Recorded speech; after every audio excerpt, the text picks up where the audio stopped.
Bignotech en premier, et Bignotech en deuxième. Tout ça, c'est des trucs, nous parce que c'est les secrets de l'enquête, après. Donc, il s'était prononcé sur cette question. Et parlant de mon frère qui dit que, à cause de l'UPEC, des activistes sont venus ici rencontrer nos frères, ça c'est vrai. Est-ce que c'est pratique? Mais c'est vrai. Regardez ce qui s'est passé en Guinée, au Mali. Si aujourd'hui, un pays comme le Sénégal peut se targuer d'avoir une jeunesse consciente, une jeunesse prête à donner sa vie, une jeunesse se battre de manière qui est un contre-pouvoir. Mais ça, c'est une aubaine pour le Sénégal. C'est Macky Sall qui devrait magnifier la jeunesse sénégalaise. Aujourd'hui, les Européens viennent de partout. Même pas une semaine, on a reçu Podemos de l'Espagne. Ils sont venus nous rencontrer pour prendre de l'expérience. Occupy Wall Street, ils ne veulent pas l'admettre, mais c'est copié sur les mouvements sociaux africains. Tout ce qui se passe, les gilets jaunes, mais c'est du frappe, c'est du nutudug, c'est du nyolank. Le monde est en train de magnifier cette jeunesse africaine. Mais non, ils veulent étouffer cette jeunesse africaine, mais c'est peine perdue, parce qu'il ne sera pas le premier, il n'est pas le premier, il ne sera pas le dernier. De toute façon, tout ce qui les intéresse, c'est ça. Et après, oui, il est qui. Et nous, ça, c'est des débats de voilà quoi. En tout cas, on est là. Dara duñu frégué, dara frégué wuñu. On l'a dit très tôt. Y en a marre, dès le début, a dit on va libérer ce leadership qui existe partout. C'est un état d'esprit. C'est pourquoi Simon aujourd'hui est qu'il faut qu'on passe la nuit à Rebeuss, je suis là. Demain, si je ne suis pas là, Aliou Sané est là, Foumalak est là, Astou est là, quelqu'un d'autre est là. C'est un état d'esprit. Donc, c'est pas demain la veille. C'est pas demain la veille. Il n'y arrivera pas. Voilà, merci Tchad. Donc, on passe la parole aux invités. Aussi, Amka de Boy Samire. Bi, muy li may wax rek ci li tax ñu teew. Mois de février mars soriwul. Gën saa guddi juróomi weer la. Te bi coow li jëbee bokk na ci njëkk a ñëw taxaw ñëw sama kër seet si ma. Délégation Simon ngi ci woon, Foumalade ngi ci woon, Aliou woon ci woon. Ñu ñëw taxaw doon newul ci politique. Nous ne sommes pas des acteurs politiques. Engagé wuñu ci cadre politique wala électoralement. Waaye suñuy principe ak lii suñu taxawaay mooy fépp fu ñu bëgg a faagagalee démocratie. Dina fa taxaw. Ñu ñëw taxaw taxawaay bu rafet. Ci loolu ay contact ak waaye du contact bu poussé. Lu xew rek ñu ne non c'est nekk seen gannaaw. Gis nga ñun lu ci yaanaamaar nga koy yaakaare soo duggul ci àll bii dem def politique sur la base d'un discours politique ba su élection suñ koon jotee bu ñuy wàññi di nga xam ni amoo dara. Kon la ñu doon dajale ak yaanaamaar c'était des combats de principe ci suñuy ressources naturelles ci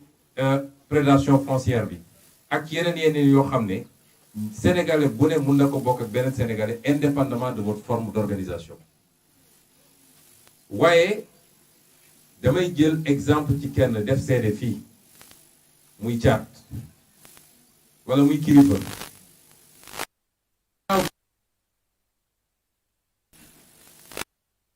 jusqu'au mois de février defe naa caat ñuy wootante de temps en temps ana sama livre rek yu demee noonu mais bi événement yi amee teg yaana maar le lendemain dafa ñëwaat sama kër ñëw toog ñu waxtaan lu yàgg mun naa ne depuis le 9 mars am xam ne kilifa ñëwul sama kër ñaari sama kër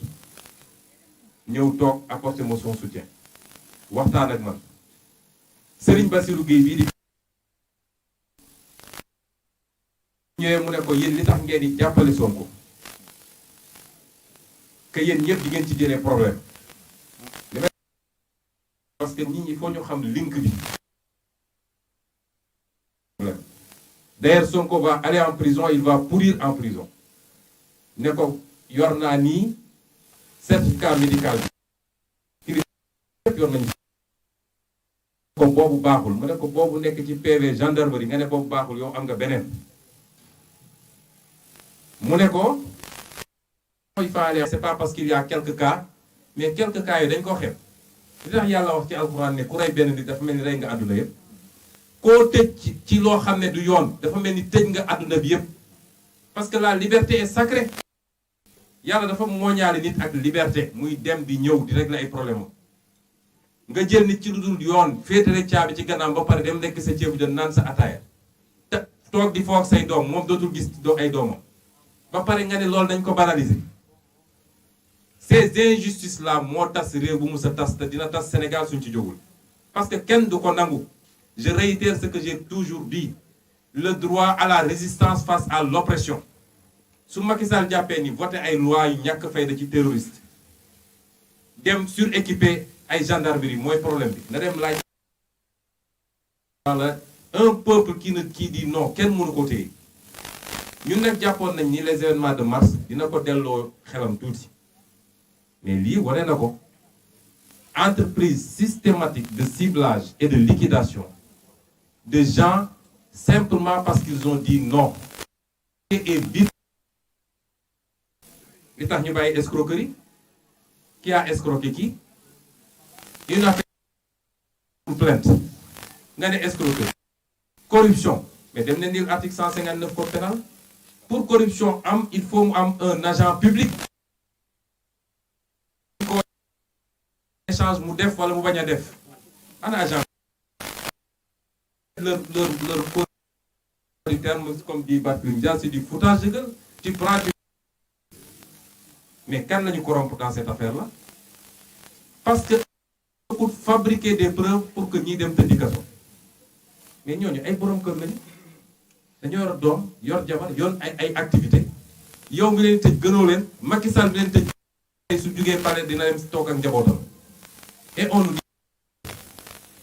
balaa may dee ñu ne Sénégal réewu jàmm day fekk tous les acteurs dox jàmm te yow mi ñu jox nguur pour nga améliorer le sort des Sénégalais nga bañ ko ci kaw nit ñi ma daaneel nag ci wax ni nous serons aux côtés de Y'en a marre dafa am combat yoo xam ne bu jotee bu ñu nangu fumisterie yi waaye c'est politique c'est pas man bi ma ci tollee ñi ñëw duñu politicien mais suñu taxawul woon heure bi du ma toog fii di wax dafa am fu mbir di toll man je ne suis pas là en tant que politique je suis là parce que mes frères kilifa musuma woowe Sonko ñancoo la may woowe je suis là parce que dañoo jël justice instrumentaliser ko une fois de plus pour liquider des gens yoo xam ne su ma leen xamuloon sax war naa taxa waxuma laa nag bu dee ñu ma xam la et vous aurez tout notre soutien nous mènerons ce combat ensemble su laajee la rue dinañ dem dans la rue judiciairement ñu ngi ciy xeex boobu ba léegi loolu laa bëggoon daanelee di masawu Y'en a marre di masawu famille kilifa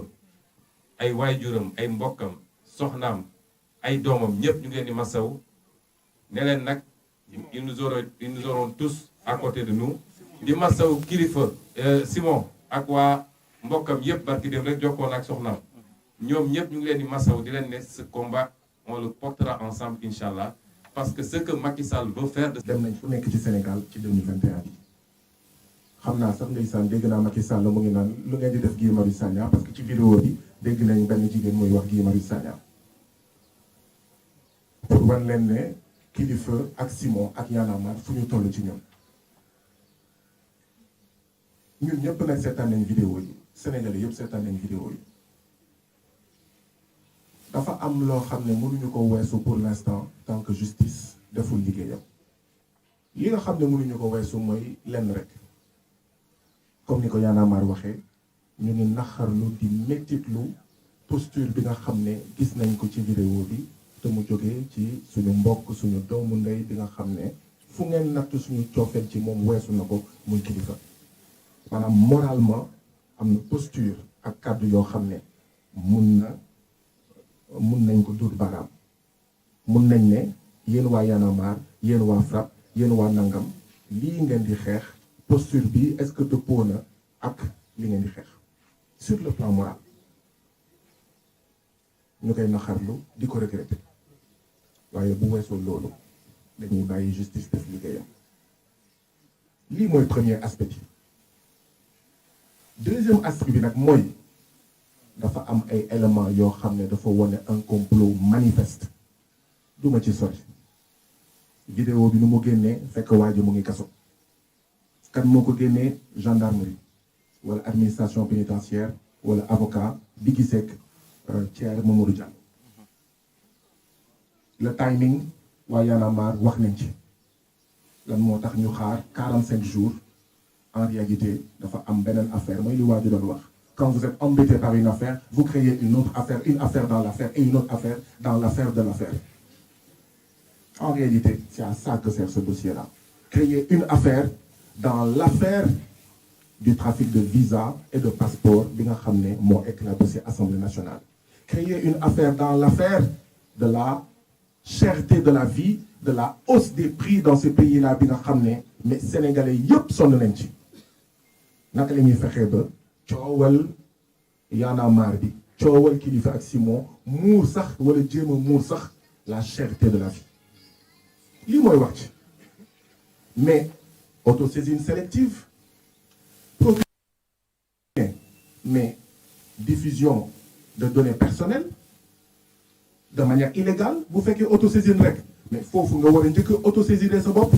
nee nañ waaw c'est que problème bi dafa am un caractère de trouble à l'ordre public mais nervis yi nga xam ne pendant des mois ils ont agressé des Sénégalais lan moo ëpp doole loolu en termes de trouble à l'ordre public fu ñu dem ñu ñuy dóor fu ñuy dem ñu ñuy bastonner le procureur n'a pas estimé que les nervis de Nianing les nervis du Fouta les nervis de xawma fan ak fan c'était pas un trouble à l'ordre public qui était suffisamment grave et dangereux en termes que ay sénégalais dóor ay sénégalais yeneen sénégalais jël jaasi pour fayu procureur autosaisirul jusqu'à présent les nervis sont là ñu ngi daw libres comme l'air leurs photos ont été diffusées partout ñu ne léegi dossier bi moo constitué un trouble à l'ordre public tel que il faut que ñu def lii autre élément constitutif du complot procureur dafa ne enquête et arrestation loolu fu mu musee am waxul enquête après ñu xaar les résultats de l'enquête pour arrestation dafa ne ñaar laa leen sant na ngeen commencer enquête ba pare na ngeen leen arrêté loolu ku mu doyul dara dootu la doy trafic de migrants day am S du ngeen mës a lire trafic de migrants te migrant doo am S lan mooy migrant dafa am définition naam du kaddu wolof kaddu nasaraan la migrant dafa am tur ak sant lan mooy tur ak sant migrant am ne mu am jafe-jafe économique ci beneen réew ngir am fa xaalis pour wàññi coono wo loolu mooy migrant ndax dégg ngeen ci vidéo ñaari vidéo yu lëmbee Sénégal ci dossier bi Thier ne moom day migré kan moo am impression que Thier c'est un migrant wala il aspire à être migrant lenn rek la ñu dégg et même dans l'enquête Thier l'a confirmé sama doom dafa feebar et les enquêtes ont confirmé que Thier dafa am doom bu feebar trafic de migrants pour lan donc li ñu bëgg a teg ki nga xam ne moom mooy Simon c'est un autre élément du complot mooy trafic de migrants kan mooy migrant bi Thier non ce n'est pas un candidat à la migration c'est un candidat pour yóbbu doomam mu dem faju waaye dafa fekk ne am na charge yoo xam ne boo ci yemee du mujj fenn dañ leen di juger semaine bii jox leen sursis bàyyi leen ñu ñibbi autre élément du complot xam ngeen lan moo tax procureur toog 45 jours soo ko jóg parce que mënu loon jóg y avait pas de plainte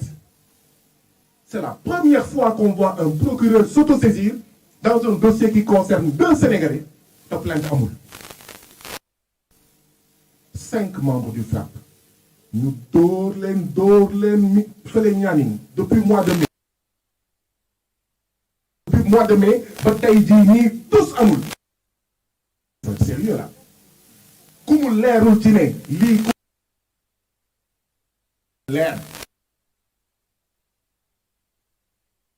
dañoo woon du dëgg du yoon Sall du dëgg du yoon ci Ousmane Sonko du dëgg du yoon et ils ont commencé duma lim Bougazelli effectivement Bougazelli est libre comme l'air ngeen foog ne dëgg la drogue na mu waxante dëgg waa Y'en a marre ay jàmbaar lañu ils ont donné 12 Macky Sall APR ak Benno Bokk Yaakaar def communiqué quand tous les ci toje alalu réew mi ngeen dégg un communiqué de l'APR muy lu am pro a donné une leçon de bonne gouvernance à Macky Sall à l'APR et à Benno Bokk Yaakaar quand kan wi ñun lañu di sàcc ñi nañ leen war a décorer il faut 100 1000 1500 1 million de Y'en a marre dëkk bi continent bi jëm kanam et une leçon de bonne gouvernance à tous les militants de l'APR et 80 Mbaye Prodac ña Postier Thérèse Faye ak ñoom seen la Cheikh ñi kan ngeen gis dans cette très longue liste kenn ku démissionné mais je veux mettre à l'aise ci di gars yi loolu dañ ko war a siwal dañ ko war a jàngale dans des facultés de sciences politiques politique de la graine politicien de Benno Bokk Yaakaar prenez-en de la graine politicien de l'opposition prenez-en de la graine lii mooy wax ci lii moo ñu fi indi. Voici le sens de notre présence ici.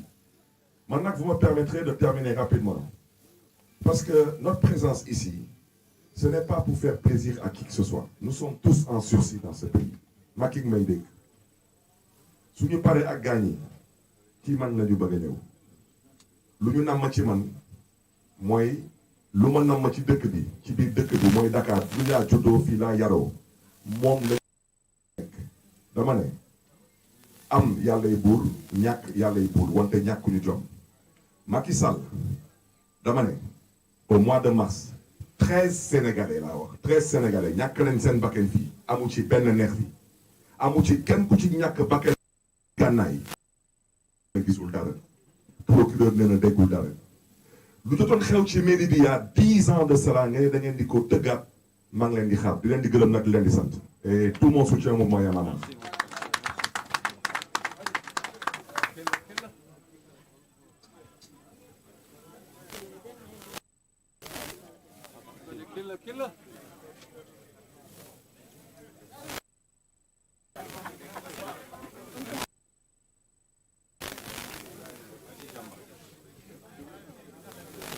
salaamaaleykum maa ngi nuyu yéen ñëpp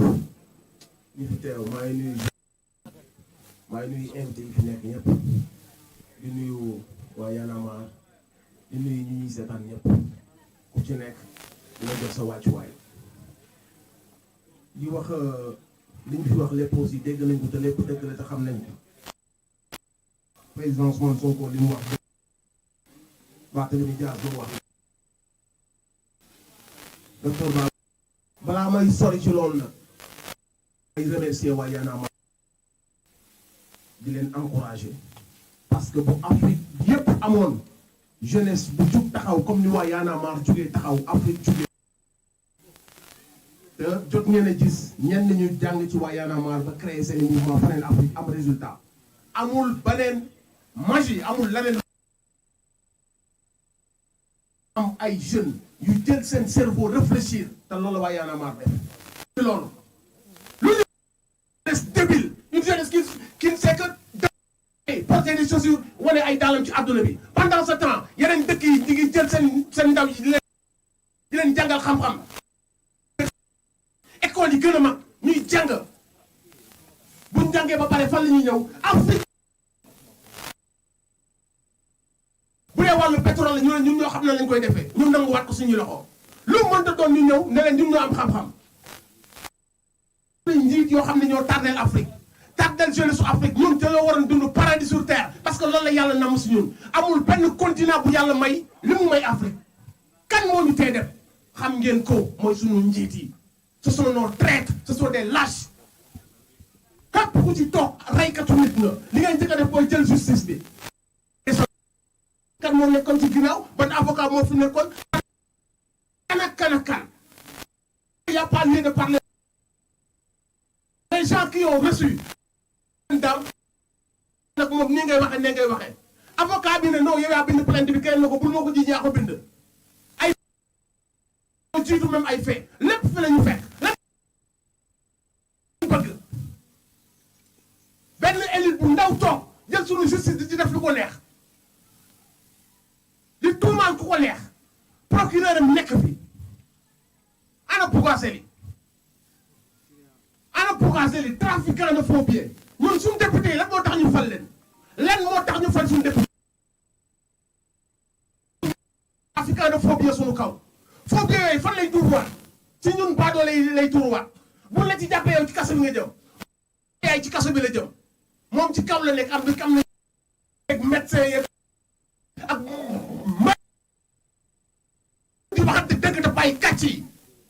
benn dëgg moo fi am par loolu ñu nekk di def ay kàcc leen mais la vérité elle est là justice bi toogee na le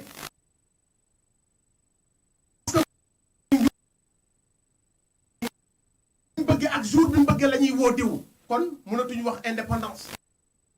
ku nekk si ginnaaw ne tel jour la bëgg personne parce que tel jour day coïncider ak sama député yi ñu jàpp ñuy trafiqué lan moo tax woowu ñu leen avant lan moo tax woowu ñu leen après ñun ñëpp xool nañ dossier xool nañ vidéo yi li ci am su amul trafic danañ am gàcce ñun tax trafic mooy kuy génnee ay jaay et sur la vidéo gis ngeen que ni kilifa yi l'avait même pas numéro ambassade yeeg yooyu noonu mu ngi doon wër ay Amadou Fall ba ku ne mu woo la pour mën a dimbali benn xaritam xooli seen benn say ci ginnaaw ñu daal di ñëw kaso ba la nekk ca kaso ba ñu utiliser ko te da leen demoon di leen sàcc si ñoom ñu jël plainte bi daal di dindi plainte bi lan moo tax toppatuñ gayeen boobu sàcc ñu éliminer seen plainte pour mu defal leen la sale boulot ñu ciy dégg avocat boo xam ni moo ñu moom ci télé bi lay nekk dañu traité lu ko neex di saaga Sénégal yëpp leen ay doomu raam ngeen plateau bu mu toog saaga Sénégal yi saaga gor yi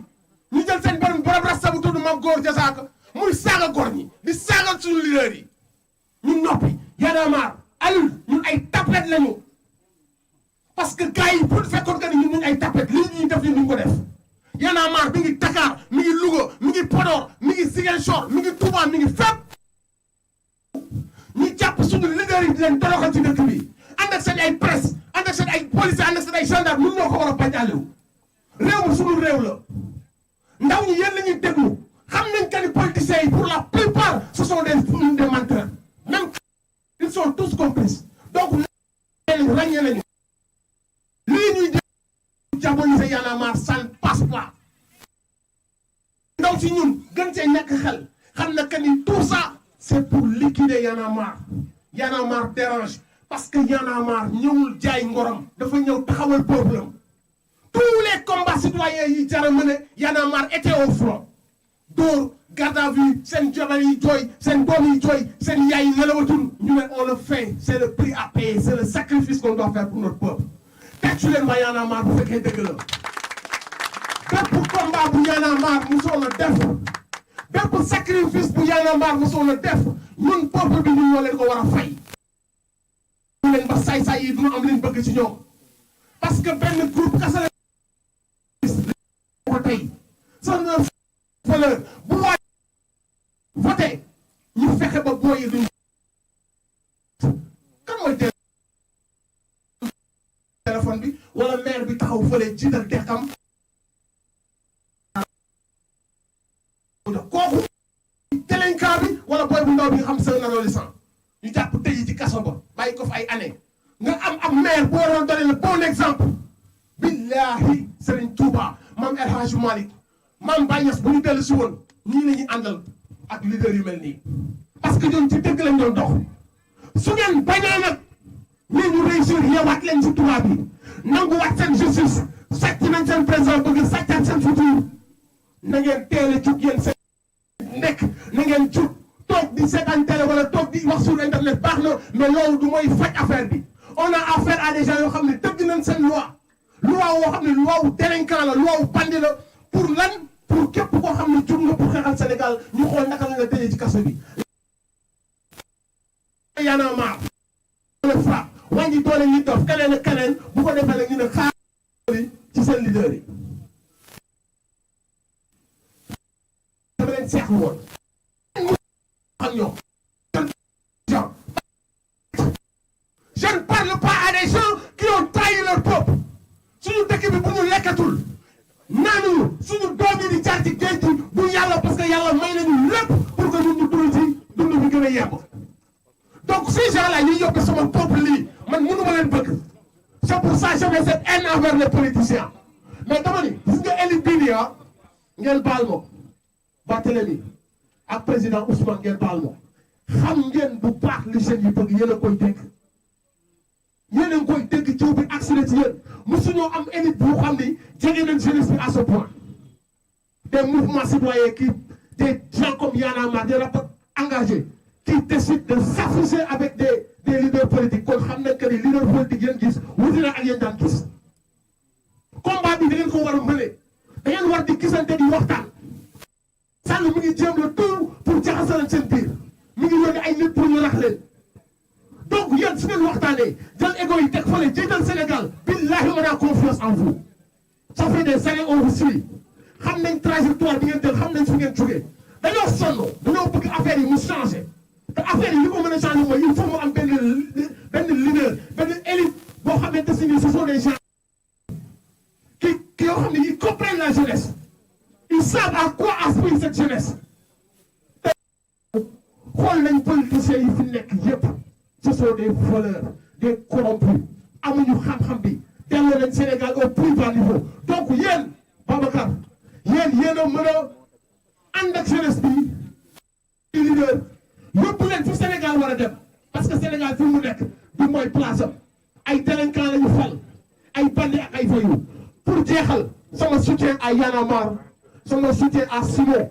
loolu laay tëjee di leen wax Sénégal yëpp na ngeen leen témoigner seen soutien parce que fu nekk taxaw leen pour Sénégal wasalaam ngeen baal ma